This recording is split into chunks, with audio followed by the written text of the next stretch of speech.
မင်္ဂလာပါထိုင်းစာကြတဲ့သူတွေတရေကြတွားစေမယ်ဘယ်စွန်တုံရမ်းရင်ချက်ပြပါမယ်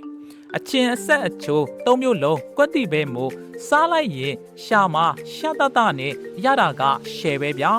စားပြည့်ရင်ထိုင်းစကားတောင်အလိုလိုတတ်သွားမလားပဲကဲတွေးရုံများဖြင့်စားကျင်နေပြီမဟုတ်လားကဲဒါဆိုရင်ဘယ်လိုချက်ရလဲဆိုတာကိုအသေးစိတ်လေးကျွန်တော်တင်ပြပေးပါမယ်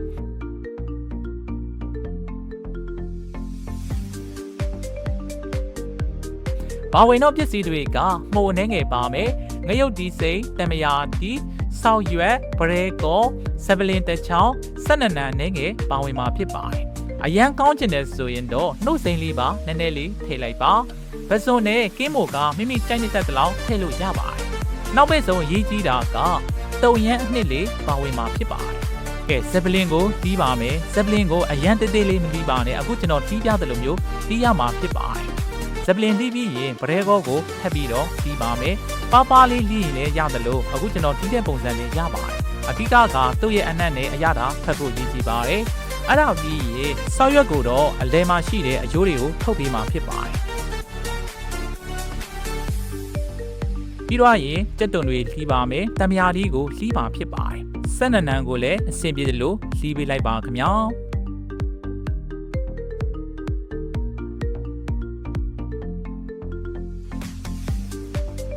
ကဲငရုတ်ဒီကိုစပြီးတော့ထောင်းပါမယ်အရန်ကြီးညက်စရာမလိုပါဘူးအဆင်ပြေလို့လေးထောင်းလို့ရပါတယ်ကဲဒါဆိုရင်ကျွန်တော်တို့စပြီးတော့ချက်ပါမယ်ခင်ဗျာ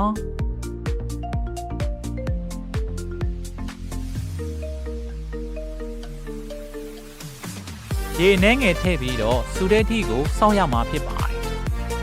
ရေစူလာပြီးဆိုရင်ဇပလင်းနဲ့စောက်ရွက်ထည့်ရမှာဖြစ်ပါတယ်ပြီးရင်ဗရဲကောလည်းထည့်ရမှာဖြစ်ပါတယ်ဘစွန်ရဲ့ကင်းမို့ရဲ့ထည့်ပေးလိုက်ပါအရေးကြီးဆုံးတိဝက်ချက်တစ်ခုပြောပြပါမယ်မဲဆွေတို့အသားငါးတွေချက်ပြောတဲ့နေရာမှာမညီချင်ဘူးအနက်တွေမထွက်ချင်ဘူးဆိုရင်ခက်တဲ့ချင်းမှာလုံးဝမမွေပါနဲ့မွေးလိုက်ခြင်းအားဖြင့်အညီနဲ့ကိုထွက်စေပါတယ်ခဏဆောက်ပြီးတုံရက်နှစ်ကိုပြန်ထည့်ရမှာဖြစ်ပါတယ်အဲ့တော့မှဘဲညာကိုနည်းနည်းလှည့်ပေးလိုက်ပါဒါဆိုရင်အညီနဲ့လုံးဝမထွက်တော့ပါဘူးပြီးရင်ပဲငံပြာရည်အကြီးငံပြာရည်နဲ့အသားမုတ်တကြားနဲ့ထည့်မှာဖြစ်ပါတယ်အဲ့ဒါပြီးရင်ကြက်သွန်လှီးတာထပ်ထည့်မယ်ပြီးတော့ရင်မှုတွေလည်းထည့်ရမှာဖြစ်ပါတယ်အဲ့ဒါပြီးရင်ခဏလေးနှက်ထားလိုက်ပါ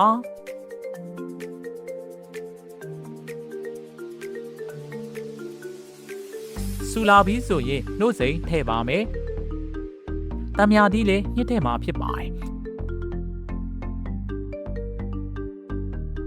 ပြီးရင်ငှုတ်ဒီစိန်ကိုထပ်ထည့်မှာဖြစ်ပါတယ်ဆက်နနန်လေးလည်းတစ်ခါတည်းအုပ်ထည့်လိုက်ပါကဲဒါဆိုရင်အရန်စားလို့ကောင်းတဲ့ပစုံတုံရမ်းဟင်းလေးတစ်ခွက်ရပါပြီ